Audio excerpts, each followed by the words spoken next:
And welcome back to ScavTalk, everyone. Today's episode is going to be a little different. A bit of a somber episode. I know I have my feelings, Giga has his feelings. Mainly going to be talking about the recent Battle State Games controversy within the Tarkov community. Probably spend the most of cast that. Ideally, get everyone caught up on the context, do like a quick 10-minute recap, and then we'll kind of touch on our thoughts and feelings, and yeah. Yeah, that's all for now. Yeah, if we have time, we'll do some other bits, but we will have to see. We will have to see. So I guess we should begin right at the beginning. By the way, apologies for my slightly gravelly voice. Church has assured me that it's not too annoying to listen to, but I was away at a Dota major over the weekend in the crowd, cheering on the teams, and it was a very good time, but it's taken its toll on my voice. So if I have to stop and Church take over for a bit, then feel free. But I really wanted to do this cast now because the timing is right and we've kind of got through most of the stuff. It's not still like an ongoing thing. I mean, it is still rumbling on, but not in the same way as it was like Friday, Saturday, Sunday.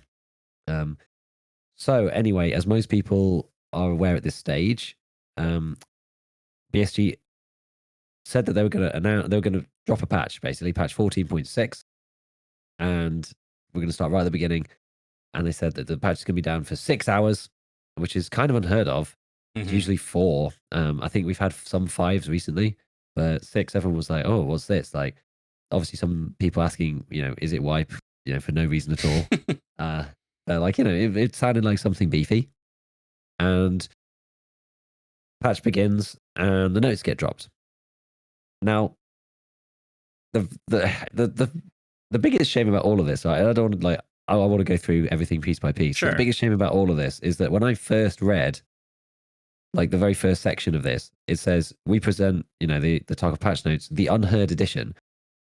And at that point, I was just reading it. So it's like the Unheard Edition is now available for purchase on the website, featuring access to PvE co-op mode with persistent progression. Right. So when I first read that initially, I was like, "Oh my god, that's amazing!" Because I didn't think this was ever coming to the game I didn't ever. expect that. Yep.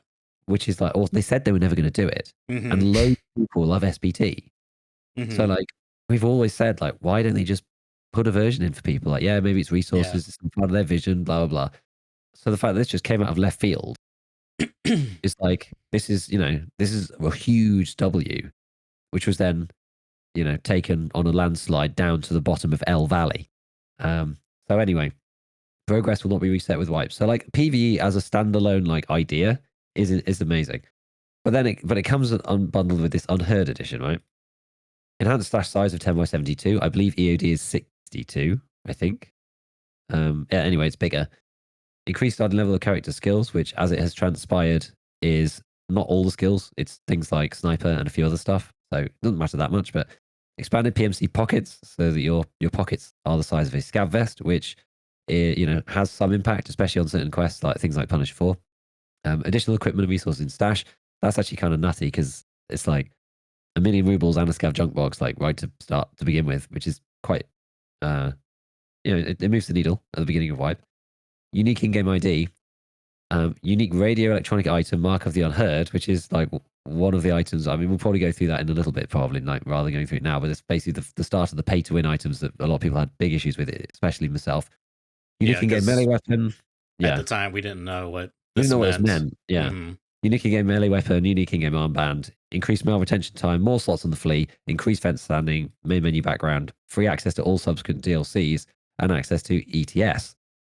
So I actually did a video about this. You can go and watch that if you want to. But that was like my original take on like Thursday or something when all of this was kicking off, and I was like, I'm not sure about this, but we're gonna have to see what these things look like. Like PV's like a big win.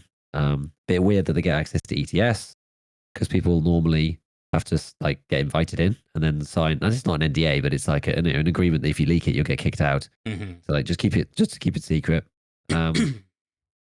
And then there was a whole bunch of other stuff, which I'm not going to go through too much because I did actually cover it in a YouTube video. So if you're interested in that, then you can go look at that elsewhere. And they basically like reduced aim, punch, blur, and camera shake, changed a couple of the hitboxes to make shooting more consistent, and then changed a little bit about the armor pen rework as well. I don't think anybody knows precisely, because me and Aaron had a little bit of back and forth on the day about what the armor pen rework meant, because it says like if the round's pen is 15 more than the armor's effective durability, then you get a guaranteed pen. But the way that we use effective durability is the armor's durability then scaled by the material modifier, right? Right. But the first bullet point says effective durability for intact armor is approximately equal to armor class by 10. So like BSG's definition isn't the same as ours. But I read it as basically being like, these are all reminders, because those 5 bullet points are all in the game right now. So it's like, here's the factors that affect this. These all still exist now. So yeah, effective durability is approximately equals armor class by 10. Like in some of their calculations, that is kind of how it works. Damaged armor, like durability goes down as the durability points goes down. Like that makes sense. That's already true. Many cartridges have a small starting variation in armor pen. This is also true. A lot of people don't realize it, but they do. Armor pen degrades with the loss of bullet velocity, which has been the case since 1212. And armor pen degrades after colliding with armor, which we know is true because we've tested that for multi-layered armor. So like all of those things that we know already. But like other than me and AWM having a little bit of back and forth about like our interpretations of it, I'm pretty sure nobody knows what this means by now, because of all the subsequent drama. No one has tested it and has any inclination to actually test this. Yeah, so, I'm not even sure if it was like anything anyone really cared about, simply because how much of the actual edition was the forefront of this patch. Exactly. So this kind of raised a lot of questions to begin with, and then they released a trailer which had a bit more information about some of the things. Like it showed because the pocket size increase we didn't know until it came on the trailer, and we saw quite a few of the different bits and pieces which seemed more or less problematic. Some things being more pay to win than others. But the trailer, I don't think the trailer was necessarily too bad. But I think something. If I jump forwards to the pinned post, am I missing anything from the trailer? The pinned post. What would that be? Well, because was there anything in the trailer that like I've missed out that was important? Oh, I guess like sometime after the trailer came out, they actually published the package to the website, which is when we learned about, you get, these guns, these ammo case, junk box weapon case, container. There was, skills that was like in the trailer, but like wasn't at the original patch notes, if I recall. And then that's when we learned about Mark of the Unheard, which is kind of was one of the big points of contention within the community about this. And because there was like anyways, we're recapping. If you didn't know, Mark of the Unheard, it's this item when you wear it, it gives you 50% discount when using in raids. Like it goes in your special slot. Initial insurance returns 30% faster, and if you have 6+ scav rep, scavs won't shoot first at ranges over 60 meters away, which is important because a lot of people immediately thought, oh my god, you're just kind of like invisible to sniper scavs. And then the final thing, I mean, there's a couple other here, like unique zone hideout. Don't know what that means. So some of this is like very vague what you actually get, but that aside, the stress signal device, when activated, it shoots a bright flash, and basically it's like a beacon. Once activated, all players in your friend list will receive a notification that they can join your raid to help you. Which again, at the time, people were unsure if this is like surely that's just PvE only mode.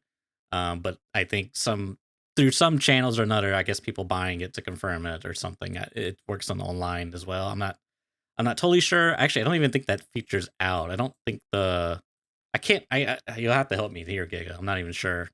Well, the thing about the distress signal is it's not implemented. So that's what I thought. Okay, but the mark is. Yes, the mark's in the game, so that was then subsequently tested.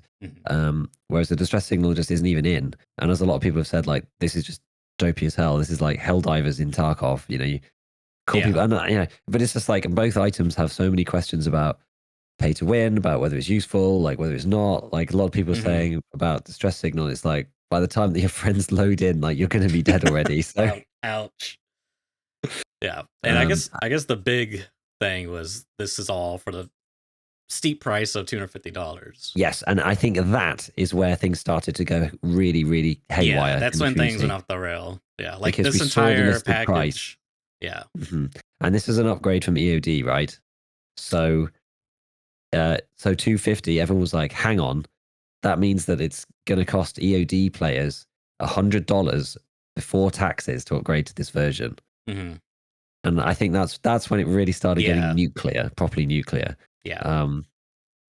So yeah, so shit hit the fan basically at this point, and people were extraordinarily critical about all these things. I mean, some stuff was more impactful than others. As we said, there was some elements which are pay to win, some elements which are not so much. But we didn't know whether the items were in PvE only, which was one of my questions that I asked openly on Twitter, being like, I sure hope to God this like scav 60-meter immunity thing is only in the PvE version of the game, because if it is, then I don't care. People can do what they like in PvE. Yeah. But so there was a load of questions that we needed answered, and this is where the mod post appeared, answering a few of these things. So I sent you that on Discord, I think. Oh, okay. Yeah, that one.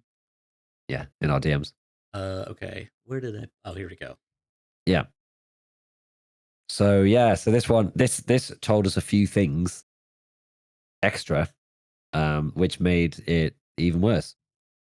So I think we had the price already. So the new version will be separate to the main game without crossover between PvP and PvE, which is fine. It is not DLC and not included in EOD. And this line on its own that is probably like the full floodgate opened at that one line. Yeah. Because that is what, like, there's a lot of stuff going on in this whole situation, but that and the implications of it, I would say, is probably 70% of the problem.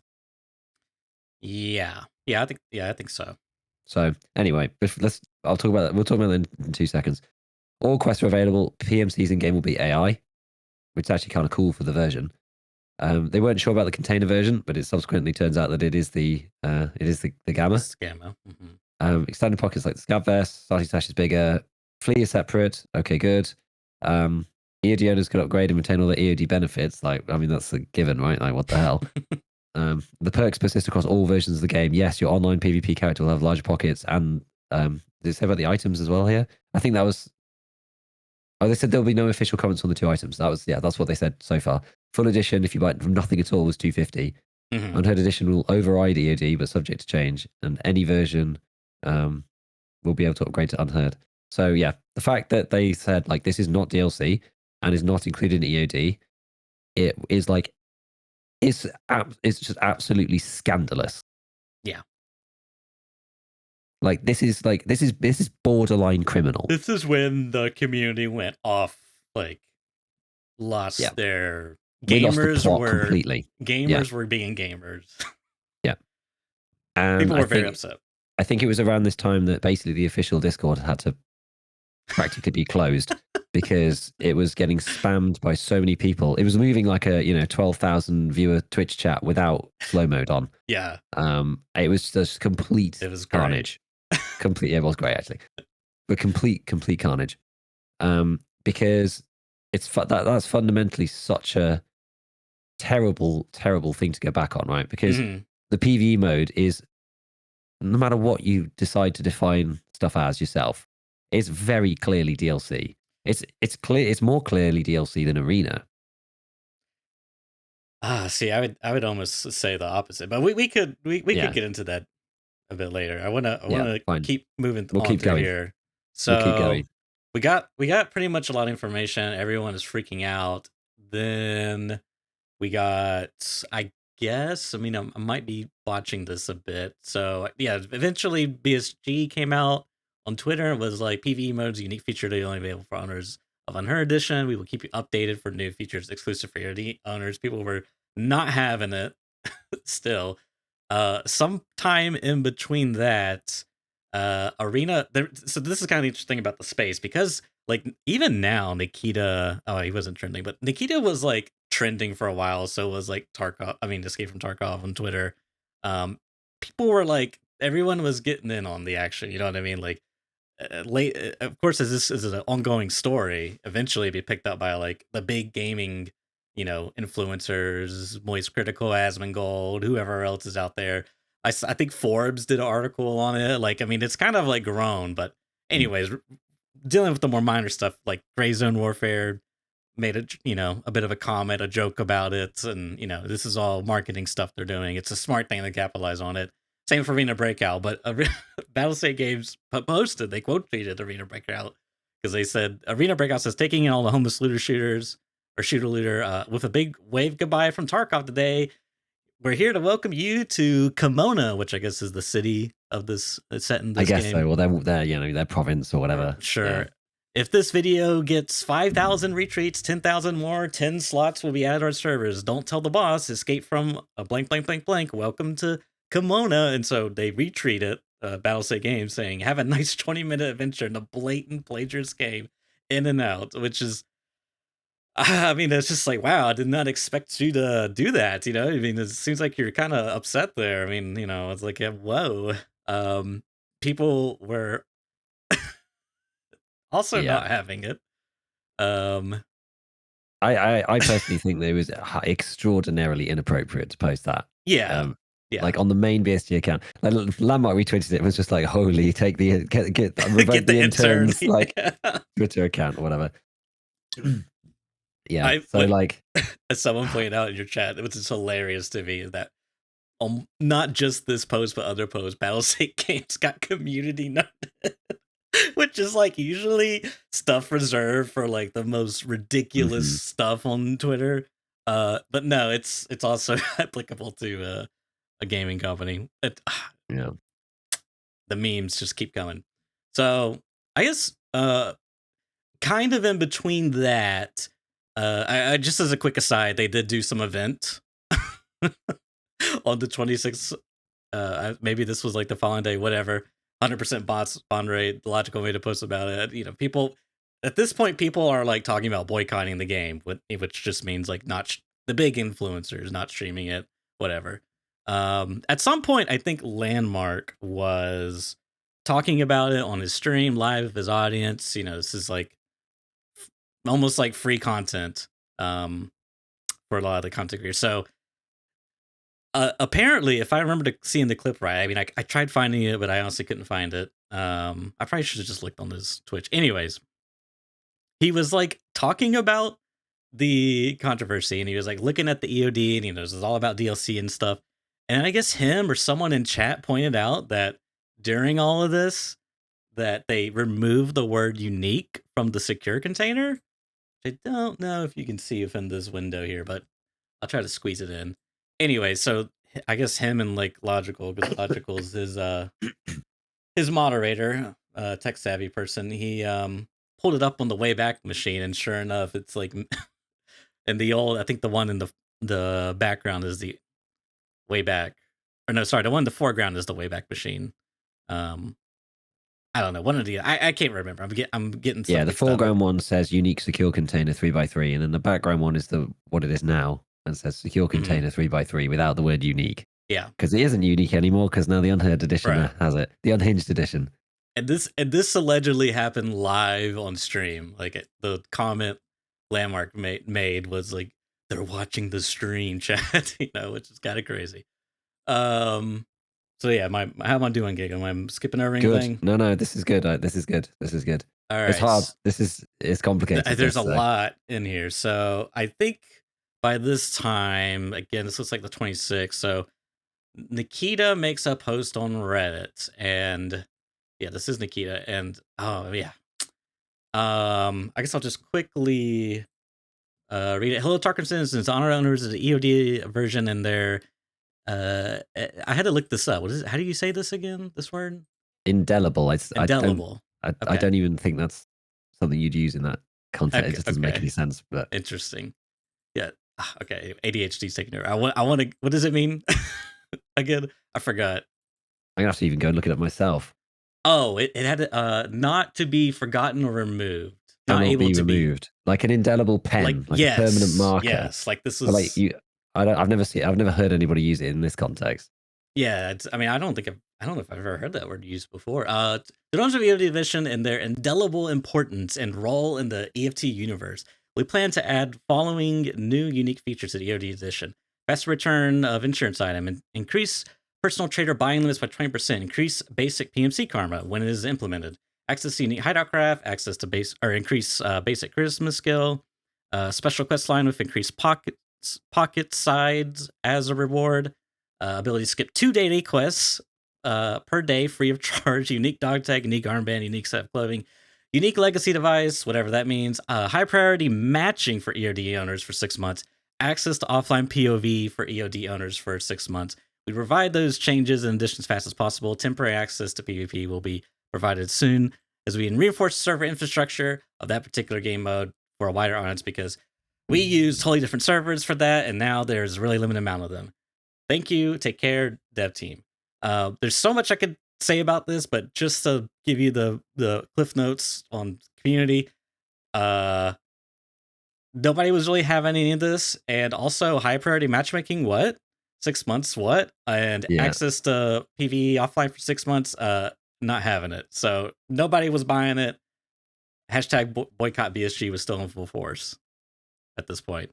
Yes, like this was like the beginning of the complete like unwillingness to admit that this thing probably is DLC and probably should be given to people. So going halfway to 6 months was just like crazy. I did actually post my most successful. I forgot about this. I posted my most successful tweet of all time this weekend. Oh yeah. Prior to this Reddit post, which I basically said, because Namana, the Oi guy, was talking to Willers saying, how can they make this right? And I said, if it was me in this position, EOD gets PvE mode, PvE gets added as a paid option for the other editions, $35, like whatever. The 2 pay-to-win items are exclusively for PvE offline. Pockets upgrade is achievable in game, and add EOD back as an upgrade below Unheard, which is, you know, you can do that if you want, you don't need to. And I've had 188,000 views on that, and I had people retweeting it. Trey retweeted it, being like, they should do this. Friendly guy said you should do this. So a lot of people agree with me. I had very, very, very few people that disagreed with me on this. There was a couple of people who were like, what do you do with the people who've already paid for this new edition? Which, I mean, I admit is awkward, right? Because they patched it, announced it, and then let you pay for it, like all on top of each other. So the backtrack was like incredibly tough at that point. They like got themselves into a mega hole, which is like super, super tricky. But so then when they came out and said, you're going to get it for 6 months, because like, you know, a lot of people saw this, right, and agreed with it. So then the fact that they came out and said, yeah, it's going to be for 6 months only, it was just like, what are you doing? Yeah. Like, honest to God, what on earth are you doing? Like, this is just this is suicidal. Yeah, like, you're just crazy. At this point, too, is when people really start like rumbling about, man, Arena must have really cost them. You know, like they must really be going under something, in which, you know, we don't really know, but maybe we'll touch on that later. Anyways, so that was the first. There's more Reddit posts to come. I guess this is the next one, if I'm not. You know, I'm probably a little bit out of order here in terms of some of these minor events, but okay. So this is on the this is the next one. Yeah, 27th ish. Again, Nikita's on the Reddits, and he says, "Hello again. Let me clarify situation in a little more detail regarding owners of EOD version and access to the cooperative mode, and also other issues. First of all, PvE game mode is not a DLC. DLC, in our understanding, is the major additions to the game, including various functionality and content that are released after the official release of the game as a themed DLC pack, parentheses, Scav Life DLC, for example, which will add a lot of new mechanics and content for Scav gameplay and leveling. Secondly, this specific functionality of PvE mode is necessarily located entirely on a separate network infrastructure, because essentially you play on our servers only in a closed mode. At this stage, it is not possible to launch all players who are EOD holders. Right now, we simply do not have the required amount of resources for this. We observed your dissatisfaction and decided that functionality of the PvE mode will be available for free to all EOD owners at the release of the game, when the server infrastructure will be improved to the required capacity. Now you have the opportunity to test this mode by purchasing Unheard Edition of the game, or upgrade to this version. We also decided to give 50% discount when upgrading to the Unheard version from the EOD version. We plan to send one free Left Behind Edition key to everyone who has already upgraded to the Unheard Edition of the old price from the EOD version. Moreover, so that any player of any version of EFT can have the opportunity to test the PvE mode, we want to add the ability to purchase a separate early access to this mode For EOD owners, there will be a 70% discount on the purchase of early access to PvE. It would be interesting to hear your thoughts on this idea. Next, regarding special items for the Unheard Edition, we plan to make restrictive or bouncing changes for these items. That is for now. Please share your thoughts. Thank you. So, most people weren't having it. I think there was a little bit more leeway, but I would say the majority was like, you're still not getting it. The PvE mode is DLC. This whole like discount for this account and this and that and all these loopholes you're trying to nobody's really having it.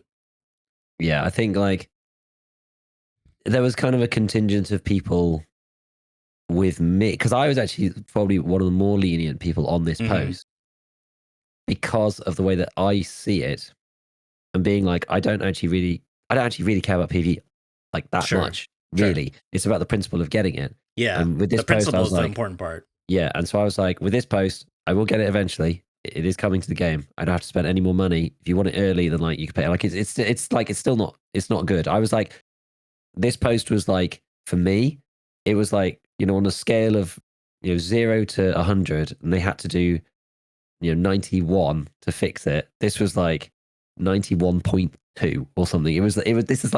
This probably is like my absolute bare minimum. But it was just enough that if you had EOD and you didn't put any more money in, you could basically just continue on. Yep. As if like it was before. It talked about the pay to win. You were going to get PV eventually. Like it should have been straight away, but so I was like, maybe this is the best we're going to get. I don't know, but a lot of people were still very upset about it. And I think almost the worst part about it is like not even the practical piece, which is the fact that he says like, this is not DLC. Just say it's, if you're going to give it away to us, just say it's DLC. You can think it's not DLC, but why be so stubborn? Yeah, you know what I mean. Like, we're definitely coming back to this one because there's a lot here I actually want to talk about. And I guess does that lead us to I think that was it for a day, and I think it just rumbled for a day, and then there was the third one. Okay, so the third one, more feedback. Greetings. Let me continue my feedback on the current situation. This is like a day ago. We're just recording this on Monday. Maybe we'll get this up. So anyways, first of all, I'd like to say to you, I'm very sorry that the fans of the gaming community in general are experiencing these feelings. Unfortunately, I somehow did not foresee the fact that such a reaction, and now I've drawn conclusions for my future decisions. Now I will summarize the main points. About PvE access, we decided to just open it for EOD owners for free, but we'll do so in ways. As I said before, we do not have server capacity right now. We will start this process as soon as possible. 2, we also decided that we will add mod support for PvE mode after release the game. 3, about the Unheard Edition, we will not remove it. We want to keep the option for those who want to support the game more, but we'll balance items, perks in this edition, as well as we will provide more rewards for those who upgraded with the old price. Number 4, new EOD perks will be balanced too. We will remove the prioritize matching option to keep everyone in the same spot, and we will add more unique stuff to highlight the EOD version in general. We'll provide a final list of a new EOD perks as soon as possible. Number 5, we will continue to work on patches, new content, events, and release the game itself no matter what. Thank you for your time, love, and hate, and thank you for the increased attention to the current situation, Nikita. I would say at this point, this is when I started seeing a lot more people being like, okay, we won. It's like they finally, they said sorry and stuff. I mean, I have more stuff I want to say about this, but, wanted to get through most of the stuff. I guess there was one thing I did forget. So in between the Reddit post, so this was 3 days ago. So this was probably like after, I guess this was like after the first post. Someone, I don't know who, an emissary had leaked a private conversation between them and Nikita, and it's a Q&A. I'm not going to go over everything here because there's a lot in here. But the big headline from this was a line in here, and I don't, maybe it was on page 1. Anyways, Nikita says something to the effect of, this is the challenging time. We will have to test the community to see who the true believers are. Oh, here it is. Here it is. Uh, question: make a statement knowing admitting it was a mistake. Blah blah blah. Nikita says mistake. This is not a mistake, and then the person follows and says why, and then Nikita lists it out. A, it's time for preparing for the release. B, it's time to understand who the true believers are. C, no one forced them to do anything. D, it's your choice to just bail it, don't buy it, etc. Which everyone memed on. It's like, oh, true believers, this, that, simping for Big Daddy Nikita BSG. It's, yeah, it was, I don't know. I don't like that. Apparently, as some information came out, just to add more context, this was like something that was supposed to be reviewed before it being releasing to the public. But obviously that didn't happen. And also, I think someone had mentioned, this is just hearsay, but someone had mentioned that the true believers is kind of like an inside joke. What exactly the joke is or what the punchline is, I'm not sure, but something about emissaries or something. I'm not sure. Like, I read that as well, but I have no idea really. Like, half of the problem with this stuff is that, is this like a transcript of like a voice conversation with right. Nikita? There's like multiple layers that it could go through. Needless to say, like, it looks terrible. Optics is bad. Yeah. Yeah, the optics is bad regardless. Like, my understanding of where this came from is I think it was written down in the official Discord somewhere, maybe in like a private, like it must have been like a private channel or something. And I think it got, because all the mods of the Discord like went against PSG as well, it seems, or at least a bunch of them did. And I think one of those people leaked this from a channel that presumably they could view. I just saw something like that anyway, so don't quote me on that, but it is something like that. It came through a back channel. I'm not sure if it was the Emirates themselves. Yeah, it was. It just looks so bad. It just looks so bad. Like, test the community, see who the true believers are, right? Because like, the EOD people are the true believers, though. We spent a lot of money on it in the first place. Yeah. Okay, so this is from Applezor. He comments on here. It's too late to comment on it, but I guess there's supposed to be a comment from the emissary coordinator. A, it's not fake. Sadly, leaks happen, and none like them, no matter whom they happen. This was an attempt to get emissaries from different countries and regions, align with the vision of the company, and get some answers. Emissaries do take a lot of blame where they shouldn't. And then he goes on to say, this is not final or official stance. This QA is supposed to be polished to add context where it's missing, as well as get extra questions answered, etc. Which, yeah, I mean, I don't know. It's just something that came up that added to the fire. It was really just, a lot of people were upset. Emissaries, I mean, they're probably like the closest to BSG within the community, or like at least one of the closest groups of people. So yeah. I guess following that, I mean, there's some minor stuff, but I guess we'll just jump to the bigger one. This is like fresh off the. I mean, again, just to recap. Again, we said 10 minutes, but that was a lot. Third post came out. Everyone's kind of like, okay, and Sigma posted just a couple of minutes / hours ago. Woke up this morning to being booted from the Tarkov emissary channels and Telegram. No direct messages, although I'm not surprised. Was aware of the risks I took and spread out about how Evasion has been treated. So I guess I forgot to add that context. Excuse me for being scatterbrained. I have like, I feel like I feel like this is my laptop with 50,000 YouTube video tabs open. It's just below. It's here. There you go. Here we go. So yeah, Evasion made a post. That was it. Over last night, looks like. We have produced over 200 Tarkov shows, but if you're wondering why we haven't been as active as since we once were, it's because we will not be railroaded into doing events that we don't believe in. What happened in the Tarkov community over the past week is what's been happening for us for the last 2 years dealing with BSG. Promises not kept, gaslighting, event cancelizations, control issues, blatant nepotism, all while wasting our time, money, and efforts. This year, we found out how terribly they have been treating the smaller event orgs as well. Now this treatment has been spread to the player base. We've held back sharing this information, but seeing how the community was treated as a whole recently was too much. We will not create Tarkov events until we see things truly change. Which then, jumping back to my earlier reading, picking back up, she was booted. I guess the I'm assuming Evasion. But anyways, no direct messages, though I'm not surprised. I was aware of the risk it took when speaking out Evasion has been treated. Cheers to 2 years as a Sherpa and then almost 4 as an emissary. It was my honor to help those learn the game, report issues, test arena, and bring on multiple other Sherpas and emissaries. I hope none of them were ever put in this position I was. Nothing but love for those truly trying to help the community, not just themselves. Wow. I mean, yeah. I think that's the most of it. Oof. Yeah, there's bits and pieces along the way, such as, clean, openly streaming SPT to like 11,000 people. Yeah, which is crazy when you told me that. Asking Nikita if you get DMCA'd, and apparently Nikita said no. Mm-hmm. So, there's just there's just, oh my God, it's so much. It's so much. So, I mean, I think we're kind of in the tail end of like the thing. Obviously, the Evasion stuff has kind of kicked off like another thread to this, but we're probably now waiting on understanding exactly what all of this means. Like, which parts are being added, which parts aren't. Because now it's not very clear. Because, there's like various pay to win things that they said, actually, maybe we won't do that. And, you're getting this, and you're getting that, and you're getting the other.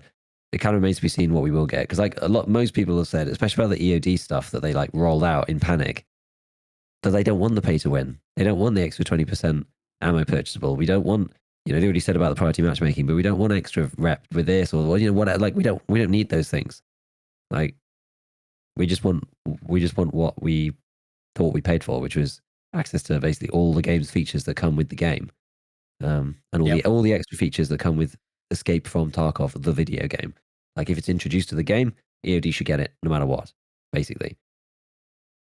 Yeah, I mean, I would say that's primarily the crux of the whole situation and issue, is that people felt that they were being scammed. BSG was misleading them. When you bought a large part of the value of buying EOD was, of course, value's gonna be a holder, but you buy a promise that you're getting future DLC. And maybe, however you want to justify the price of it, maybe you think, oh, I'm like supporting them. This is like, the biggest package, whatever. They give me some stuff, whatever. There was also just the sub sort of like side issue where people, once we found out some of the details of the Unheard Edition, people were upset about some of the more quote unquote pay to win aspects. And I think rightfully so. For me, what was like kind of shocking about it, like I actually thought someone was joking. Like they sent me a screenshot and I thought this was like a meme, but it was real when I read about the sniper scavs not shooting at you 60 meters and the beacon stuff. I'm like, this is like pretty unprecedented in terms of like paying for perks. Like don't get me wrong, I don't like the way BSG has monetized their different editions. Like me personally, my preference, you buy the account, everyone's got the same starting point. There is no like bonus stuff or whatever. Everyone's on equal footing. I prefer that system much more. And I played, largely reason why I kept playing on standard for as long as I did, because I actually wanted the extra challenge, the more difficulty, which ultimately someone convinced me, hey, you're just going to save more time, less time in your stash. I'm like, well, that's a good point. All right, I'll buy it. And it's not to say that, if you bought EOD or, whatever, like I'm better or you're worse or you're less than, it's not saying it's just my preference. I just wanted the extra challenge. And yeah, I mean, I do feel like this is very unprecedented. This is not something I would have expected BSG to do. This is like you're really trying to sell me on something here. You know what I mean? Like this is something unique. It would be different if you gave me an extra like 10 lines compared to what I normally have, or like a 3x.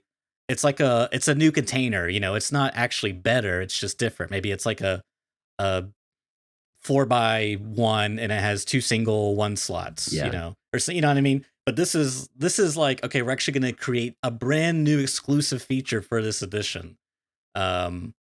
Which was like, okay, yeah, this is kind of like really they're like really pushing the bounds here of their monetization because we haven't seen anything like this before, and I mean that's just it for me. It's like this is like where do you draw the line at this point?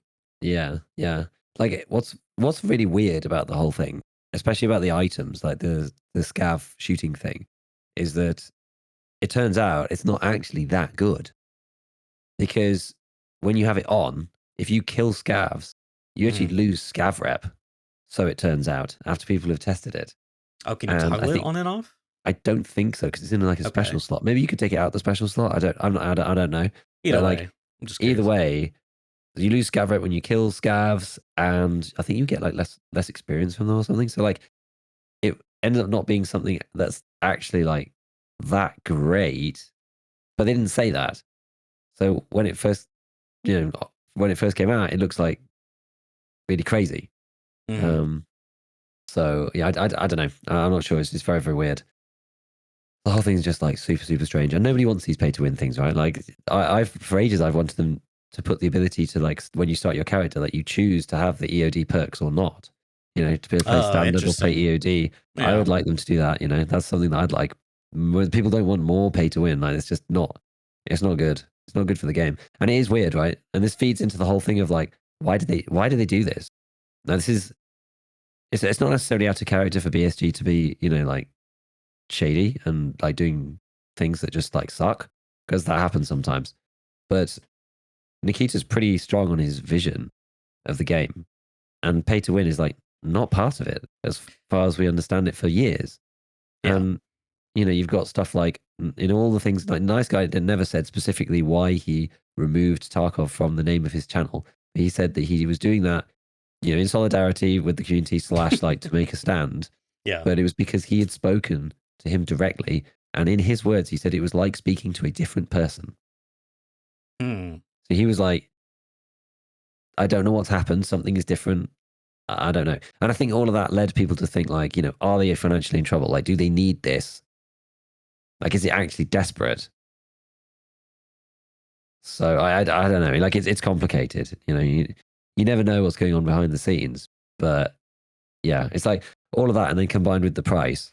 I was talking to a friend about it and being like, when it all first came out, because like, I was literally just like glued to my phone, and I was like, it's crazy because if say like me and you wanted to play co-op PvE offline Yeah. together in the UK, upgrading from EOD is like £107 after taxes. It's like even if we both bought the maximum edition of the game prior to the changes they made here, we would have to pay nearly £215 to Yeah. play co-op offline together, like collectively. Despite both of us having EOD, if you've got like a standard, if you don't play the game at all, two people to play co-op offline together, just like, oh, we want to pick up this game. This sounds cool because of adding PvE. It would cost you like literally £500, Yeah. which is Which is mind blowing. insane, right?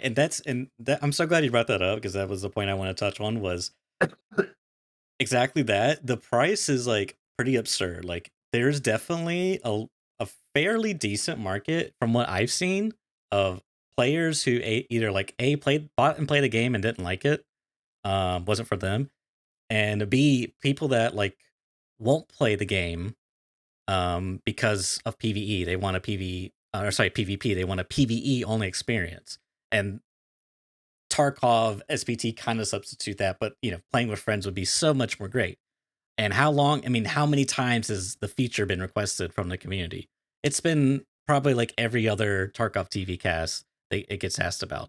And Nikita gets the same answer until, you know, this thing comes up. Anyways, the fact that they bundled like the way they went about doing this, like structuring this product, if you will, I find is the most malicious part of it all because you could have done this in a way that it wouldn't have been so egregious. For example, you could have taken all these features, but let's say mainly perks or whatever, but let's say mainly let's just start with the big one, right? The one that most everyone was upset about, the PvE mode. You could have just sold that as like a $20 upgrade, $25 upgrade, $15 upgrade, $30, whatever you want, whatever you think the market's going to buy. I'm sure they got the people that figured that stuff out. Whatever. You could have done it like that, but instead they made it to where it's like financially unreasonable for anyone in their like the average person is not going to pay $250 for a game in beta to only play PvE mode and get all these perks. They're just not going to do it. They're much more likely to buy the standard version for $50, but then if they want the PvE, they have to still upgrade to the tiers. Like it makes zero logical sense to go that route. Besides, like the 0.11 per, 0.001 percenters who are whales and just whatever. Now, what does make more sense is their market, their current customers is already largely EOD owners, in my opinion. I mean, it's probably like half and half. Like maybe it's a bit more skewed what we see, because we see a lot of EODs. Half and half because the EOD guys play more, probably. That's my thing. I'm sure there's a large number of standard accounts who don't play the game anymore. We just don't see them. But anyways, I'm assuming there's a fair amount of EOD players. Coincidentally, this package is $100, which is like effectively another EOD purchase, and it's like, oh, I gotta have this to complete it. And then it's like, well, they can't just sell the PvE mode for $100. We're gonna inject all this fake value. You get a sick exclusive knife for your character, and oh, lucky scav junk box. Oh, guess what? Start with level 3 sniping. Don't have to worry about them Jaeger's quests. That's like another part that I was like, this is kind of gross that they're adding these like skills that you get instantly. Like, not on the merit that they actually do anything to give you like a significant advantage. Like an advantage, sure, but like practically speaking, 0.5% reload on my sniper is not going to matter. It's not going to matter. But the fact is, when you talk about questing, like it's very like, someone made a very good point. I can't remember who. It might have been One Peg, but like, you could address the quest and how bad they suck, but instead they're selling this, which is almost like it incentivizes them to not fix the bad quest, because you can just buy this and not have to deal with the bad quest design, which is like just really bad all around. So for me personally, once I like looked at it that way, I felt that they were fleecing their community, and I don't know why. I assume financial reasons, or like, either this is the two things I thought. Either A, businesses going, like, they're gonna go under if they don't generate cash quickly, or B, just simple greed. Like that's all it is, right? I don't know of any other options, but those were the two that I could like reasonably come up with. Yeah, I think you've just hit the nail on the head with all of that, to be perfectly honest. I mean, especially about the pricing structure, it's just so bizarre. Like no new people are paying the amount of money required to play PvE. It's just but it would be a great, like, it honestly, PvE co-op offline would actually be a better onboarding funnel into the Tarkov universe than Arena would be. You almost want to sell PvE with the game for $20, even if you don't own standard. Yeah. And then people could upgrade for $20 to standard and play PvP afterwards. Yeah. Like, and this is the thing, again, it's what you were saying before about, like, yeah, EOD is really what they're going after here. But those are the people who have supported the game long term. And those are the people that will probably buy the cosmetics if you put them in. People will pay for those things. And there was like post after post after post after post being like, guys, like tattoos on PMCs, custom weapon skins. Yeah. Like do any of these things. You've managed to go and about the whole thing like in possibly the worst possible way that it could have been done. And as I said right at the beginning, they took a feature that no one thought they were ever going to introduce. Said they were going to introduce it, which is the biggest W from BSG in ages. Or it also brings a lot of people who went to SPT back to the actual game and back into the official sort of, I don't know, within the official sort of barriers. I know a lot of people will end up staying over there because of AI and whatnot, right? There's technicalities, but it's the first step along the road to being able to do that stuff and bring those people back in. Like a lot of people some people would pay for PvE on BSG servers just so that they don't have to dick about with, A, you might get banned, B, you have to install all the stuff yourself. It's kind of complicated, It's like all of that stuff. A lot of people want a PvE experience where they just plug and play and they just go, right? It's like it's why Steam is so successful. I talked a lot about Steam on my stream originally of like, you just give the people what they want in an easy way and people will pay for it. They will. They actually will. I'm literally currently trying to mod Fallout New Vegas, bring it up to modern standards. And it is an absolute nightmare because the game is, there's so many issues with the game. It's I could go on, but yeah, Yeah. if Bethesda or whoever owns IP right now release Fallout New Vegas 2024 edition, I would buy it because it would just save me so much hassle right now. But Yeah.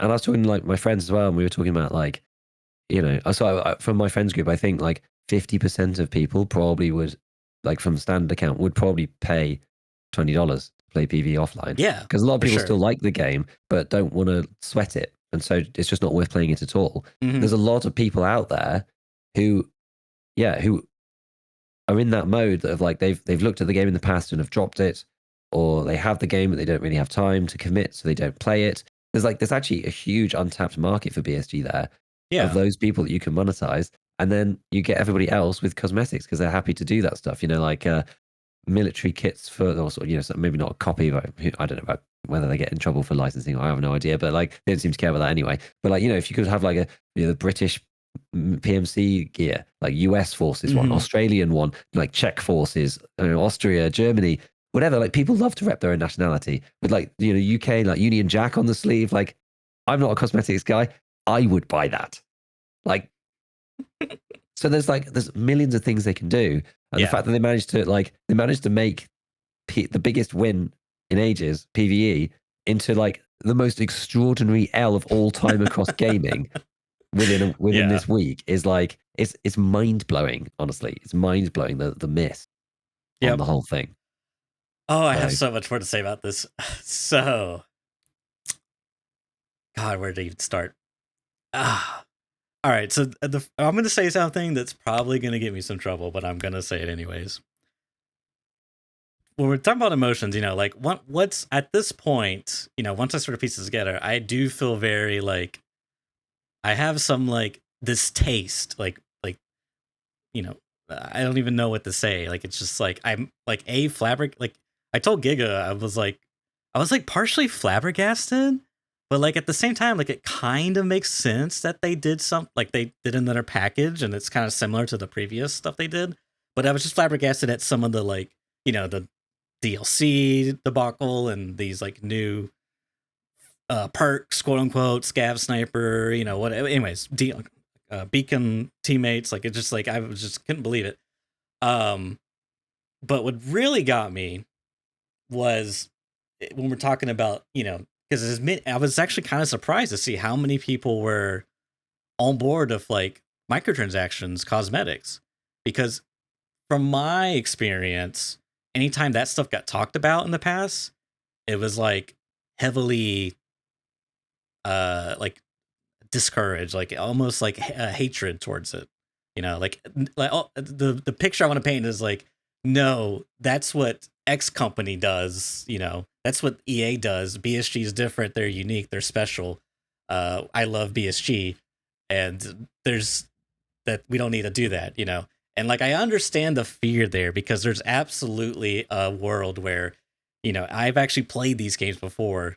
Some of these crappy Korean Counter-Strike clones where you would get a content update and the content update would be like skins and like loot box, you know, unique gear that you had to gamble for with their currency.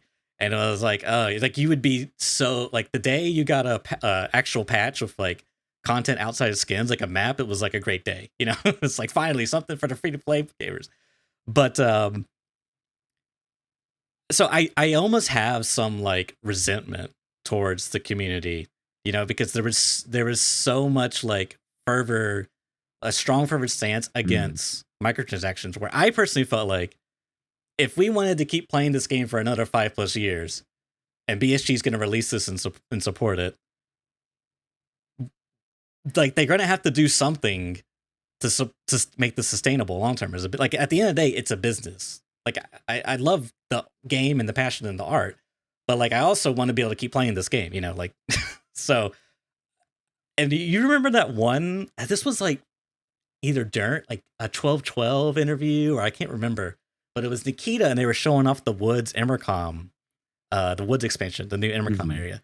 And at a certain point, they were showing slides, and they showed like a muzzle brake, and it had like a unicorn skin on it. And he was like, "Oh yeah, this is like, you know," people were like freaking out in chat, and like he's like, oh no, this is something you're testing, don't worry about it, or not, whatever. And it's like, man, like now it's just like I feel some sort of resentment because to see how many people now are like, just give us microtransactions, this would have been way better. I don't know, maybe that makes me a bad person. That's fine, but and two, I wanted to comment that I think, as easy as that sounds, I think it's probably a lot more work compared to just giving you a junk box, giving you ammo, giving you skills, level up, because you got to create the actual meshes, which I don't know if this is the correct term in this case, but you got to like create the geometry of the clothing, right? Unless you want to be really like, I don't want to say scummy, but like really practical and like, you know, nasty, is like, here's your USEC commander t-shirt, and it's like just a reskin of USEC 1 default t-shirt. It's like literally just a different texture, and that's it. It's not actually anything new. It's just a different color, for 5. And that's like I said, there's definitely a dark side to this where it gets gross, but I feel like had they leaned into this and still kept to a lot of their like beliefs and standards, because I truly believe Nikita wouldn't, put in a skin for, Fortnite character dance.mp4, whatever. You know what I mean? Like, I don't believe that. I think they would have done something reasonable. Like, there's actually an SPT mod where a trader will like, he can like reskin guns for you. I'm not sure how it mechanically works, but I could totally like, there's so much there they could have done, so much potential. And it just feels very sad that we're living in this current timeline. So maybe they'll come to their senses and like try going down that avenue, but I don't know. Like I said, I don't like admitting this, but I do have some resentment towards the community for that. Yeah, I feel like my take on that is that there was a very like vocal minority that were like that, because there were a lot of people back then, like myself, who had the reasonable take on it, which is sure, like go for it, as long as it's not stupid, then it doesn't really matter, and people can buy their favorite stuff, and it doesn't affect the game, and non impactful microtransactions are fine because it does feel completely optional. And if it's something that you really like, then you can go for it, because you don't feel unfairly disadvantaged by it. You don't feel like you need to, but if you just say, oh yeah, I like that, I want to rep that, I want that to be, what represents me in this game or whatever, then then you can do it. And I've always thought that was fine, as long as it was done tastefully and within keeping of the universe. Yep. Then it's all right. But yeah, I think there's a vocal minority of people who are, Tarkov's not that kind of game, blah blah. So I think it's right to be, to feel a bit of resentment. That's valid. I don't think it was necessarily like the majority of the community though. My take is that it was just like a small, very loud vocal minority. Which could make it seem, in my eyes, like it's maybe the majority. Yeah, I could get that. I could get behind that. Whereas like no one else cared too much. But I mean, they should have done that. But as you say, like it's a lot of work. But like freaking go figure, right? Like going to pay you some stuff like this. I think even a reskin would be fine though. Honestly, like I don't think that matters because people could decide whether it's worth it to buy, right? Yeah, but I don't know. At this point, is like that would just be like another now, L. It's like this is the thing. This whole thing should have been this. None of this should ever have happened. Exactly, and it should have all been different right from the start. And like, who thought this was a good idea to do it? Like, I just can't believe. Anyways, so I honestly think it just ended up like this. Is the last thing I'll say on that is just I think that Nikita just got like blasé about the player base and about like what we would pay for with the microtransactions. We kind of went like from, we went from level 2 with stash space. That's true. We had a little play around at level 1 with just the kits, the ones that you can unlock later on in the game. And he was like, oh, that worked really well. Okay, let's go to level like 10. Yeah. That's a good like point. Missed out the midway because I just think he was like, oh, I think this will be fine. And didn't really think about it enough. Didn't think about it too much. Didn't consult anyone. I just think he just got a bit, just got way too ahead of himself, like way too quickly, and just assumed it would be okay without really thinking about it. Because that's the only logical explanation. Because, and whatever else is going on in the background to make them act in an odd way. Maybe that affected his decision making and ended up dropping the ball like in the most unprecedented way. Yeah. Yeah. It's disappointing, but anyways, I think that's most of the stuff I want to say about this, as far as like pay to win stuff. The microtransactions. I feel like there was probably something else, but I can't think of it unless you got anything. I think we've covered basically everything. Yeah, I think we've covered everything. I mean, what happens now?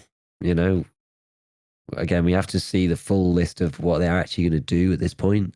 Like, not everything is perfect. We've got most of the things we wanted, but not everything's perfect. There's still bits and pieces floating around that are weird. Things like you can only get the Pockets quest on EOD still. I don't think they've said anything else about rolling that out to the other versions, which is just silly, right? You should be able to get increased pockets. Like any edition should be able to get increased pocket size with a quest, for example, not just EOD. Like locking any of this stuff behind tiers that's like gameplay impactful is just like silly. But again, a lot of these things, because I had lots of conversations with people on Twitter about stuff, and I've just been targeting like the top level things and moving down. And so when people are quibbling about pockets or whatever, like if that never gets resolved, like it's not a hill I'm willing to die on. Let's be honest.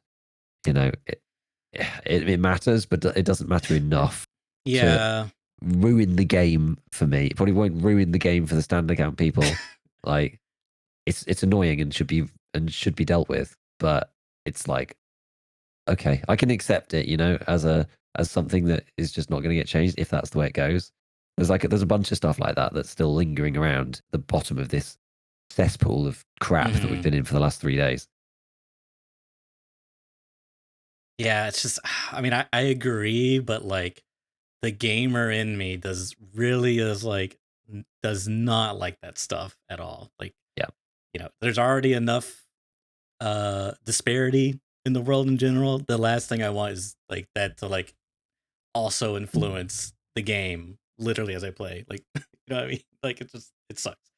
Yeah.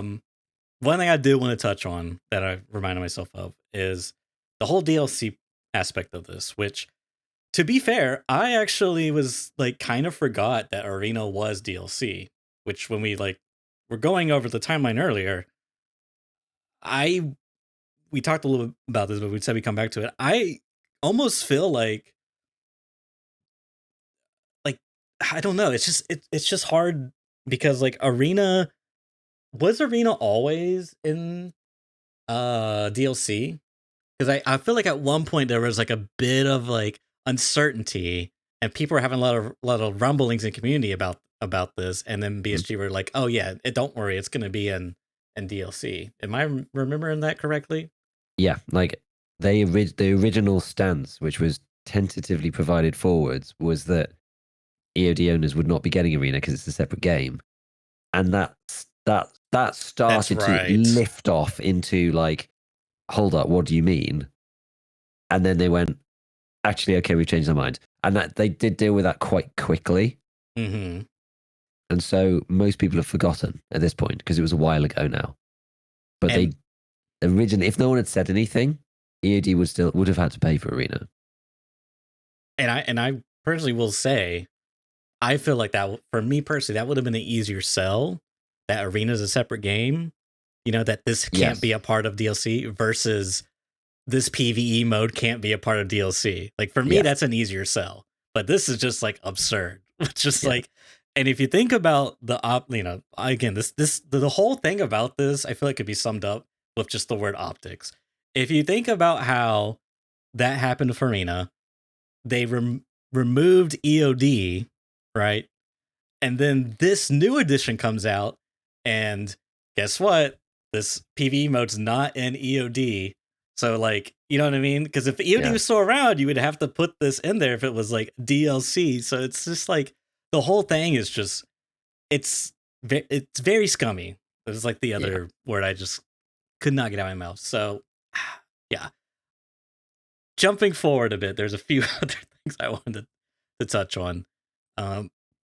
Which I guess mainly is going to be the third Nikita post. Because for me personally, I just think bottom line, people should get like either it would have been better to sell it separately for like $20, $30, whatever. But like we're way past that now. You done screwed up. you gotta just get this to the DLC. Like you just to EOD, you just have to. But this is the part that really like just kind of like solidified how I feel about BSG, particularly Nikita and Dimitri, because as far as I'm aware, I'm not. I'm gonna be honest.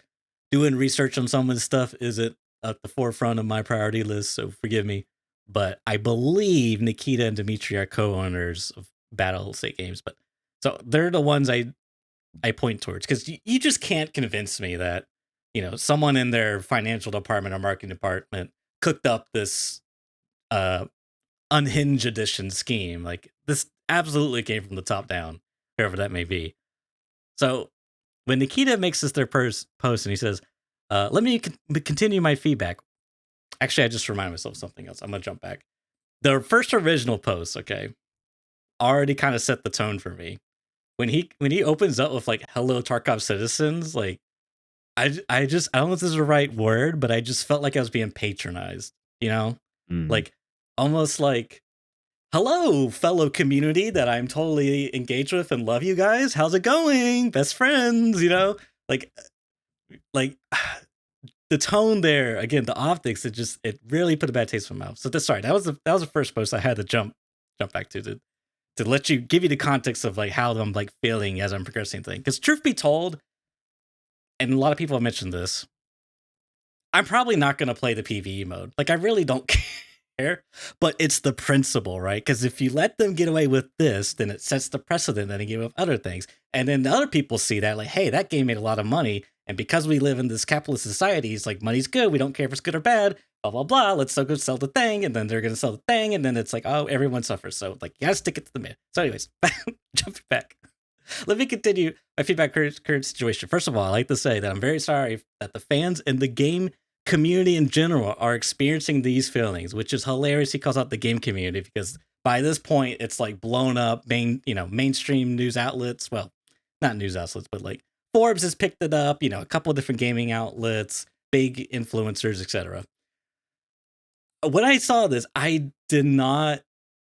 This honestly just made me like, as I said, solidify how I feel about this. This is like, you get in a fight with like a loved one and it's like very heated. And then someone says the unforgivable lines like, well, I'm sorry, you're so emotional right now, or something like this.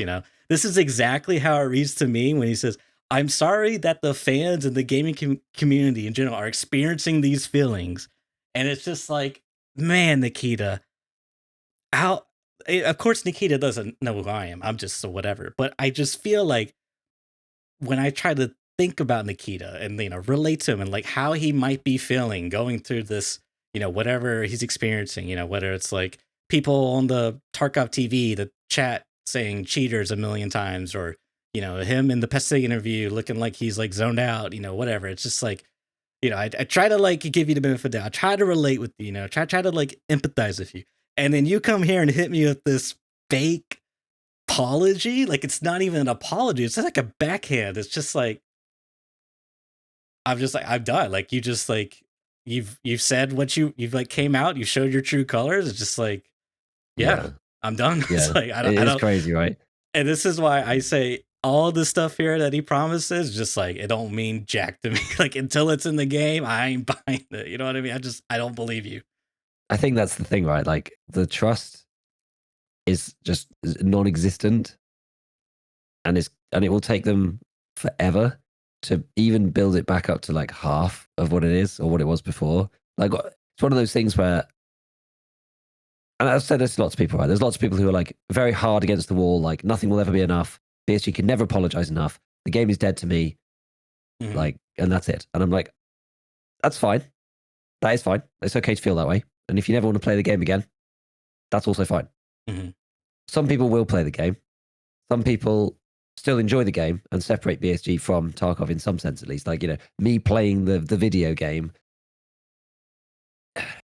to some extent has no bearing on all of this stuff. Like, at least if you went into a Tarkov raid right now and you didn't have social media, you wouldn't even know that anything was going on. So in a practical sense, it hasn't made that much difference to the game itself, like, as of now. Yeah. And some people will continue to play the game. And for those people who are going to carry on, because there will be some people it's like silly to think that the game is going to like close as it's, oh, that's it. The game's just going to shut on Wednesday. That's not going to be the outcome that happens. So for everybody else who is going to come back in some form, like there has to be a retribution arc of some fashion, or a path to getting back to where we were. But even still, even once you're there, like no one's going to forget about this. Everyone's going to think it in their minds. No one's going to believe PSG when they say stuff, and it's just the whole relationship between the community and BSG is now like going to be quite dysfunctional from now on. Yeah, because they're going to have to prove everything they say properly, because no one is going to give them any credibility at all for anything they say. Whether that actually matters or not, I'm not actually sure, really. But yeah, it's just bad. And I think the biggest impact of that, honestly, the biggest like practical implication of this is that a lot of EOD people will now be, even if they carry on playing, a lot of EOD people will be like, and this is actually kind of my stance, which is I'm going to carry on playing the game because, and this is like from a non-content creator's perspective, right? So this is just like me as a gamer. I'm going to carry on playing the game because I enjoy the game. I'm not going to let this shit get in the way of what I enjoy, irrespective of like how crap they are. But I'm not giving them any more money. So if the microtransactions come out now, I'm not buying them. And the Unhinged edition is definitely not being purchased by myself. And because of the way that we've got to this as our sort of final-ish outcome TBC, but it's kind of in the right ballpark. As an EOD gamer, you can play the game, you can wait for 1.0 if what they say is to be believed, and you can get the stuff that we would expect, like get the PV mode and whatever. So like your ultimate end game experience is going to be fine without having to put any more cash in. Yeah. And so that's like where I stand on it. And I think a lot of people are going to be on that standpoint. So even now, if they come up with micros, they won't get as much money as they would have because of that trust and people not wanting to kind of fund it. Be like, you just deliver what we paid for. It's like, it's like you pay for, I don't know, some building work to be done in your house or whatever. And it's just like, you have a falling out with the builder and it's like, I'm not paying for anything extra. Like you just do what was asked and then like go away. Yeah. Release the game, give me the stuff. But that's it. So we'll see, right? Like emotions are still very hot. It's still very early. Whether BSG can rebuild it and be trustworthy, we'll see. And rebuild the credibility. But like I don't know, man. It's tough, right? Because like BSG acts emotionally, like with the tweet against Arena Breakout and kicking Sigma out after speaking out from Evasion, right? They should have just taken that honest feedback. But they DMCA people, they like cut people out of like, the emissary, whatever. Like, it's just like the way they operate makes me think that they're just not gonna redeem themselves and be like pristine from now on. Like, I just don't think, right. I just don't think they can. They've never done that before fully. I don't know.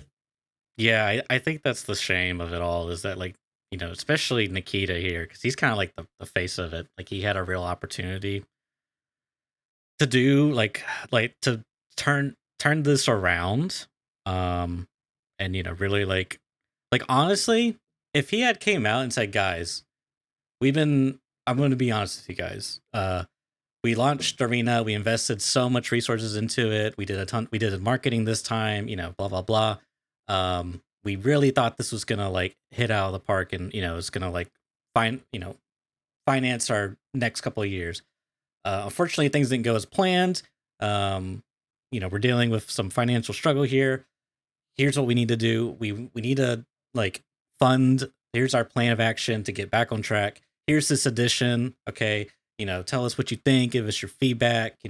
Appreciate like really just kind of open up and be transparent, honest about some things, which is just like seems like that is just not in their vocabulary about this stuff. And it's like, okay, you messed up. Third time around, you give me a backhanded apology. It's just like, even at that third time, if you had just said, I made a mistake, we made a mistake, whatever, it would have done so much for me personally. It would have just been like, okay, you've seen the light, it's like, it's a come to Jesus moment, so to speak. And it's just like, this is what you do with it. It's like, for me, it's just boom, nail in the coffin. And I I don't know. It's unfortunate, and I just hate to see it because I've like almost, and I'm sure this is a lot of people, at least I would assume, but I almost like uh glorify or like what's the word? On a pedestal. Yeah, like put BSG, like BSG are kind of like this separate entity. They're not like EA. Kind of tying back to that like microtransaction talk earlier. They're not like this evil company. Well, it's like they're doing this stuff. It's like you kind of are acting like the bad guys now. You know what I mean? It's like I it's just crazy. The fact that the rhetoric went from "you're wrong" to yeah, "you're wrong, but we're going to give in anyway" yeah. to sorry you feel sorry I'm sorry that you feel angry about my decisions. Yeah, I'm sorry that you feel angry about how right I am, but I'm gonna do this anyway for you as a favor. Yes, exactly. Whereas it would have just been much better to just like even if you think it right, Yeah, just say the thing absolutely. that you need to say. Just say the thing. Absolutely. Like it's yeah. It's like this is like gonna be like monumental for like some like PR team for like a game studio. They're gonna like document this and it'll be like studied in like in colleges for like PR for gaming industry 101. Do not do this. This is the thing you're not supposed to do. Yeah, exactly. Yeah, like the biggest question, because there's still unanswered questions about all this, right? We still don't know how these things are going to get implemented. We've still got the questions about people going into raid and all this rubbish. There's still lots of hangover left over. The biggest question for me is where they're going to price the standalone version of the PvE mode for standard account players. We don't know what that number is. All we know so far is that EOD is getting a 70% discount on the early Actually, no, that's gone now, isn't it? That has gone. Sorry, I'm getting myself lost. Because now EOD is getting it immediately. That was the latest version. EOD is getting it immediately, but rolling out in waves. Which, to comment on that briefly, jumping back to the second one, I mean, there's so much Scandalous stuff going here, but, he makes a comment in the second post about how he's explaining that this is, it's costly on their servers, so we can't just like roll it out for free for everyone. We have to do it in waves.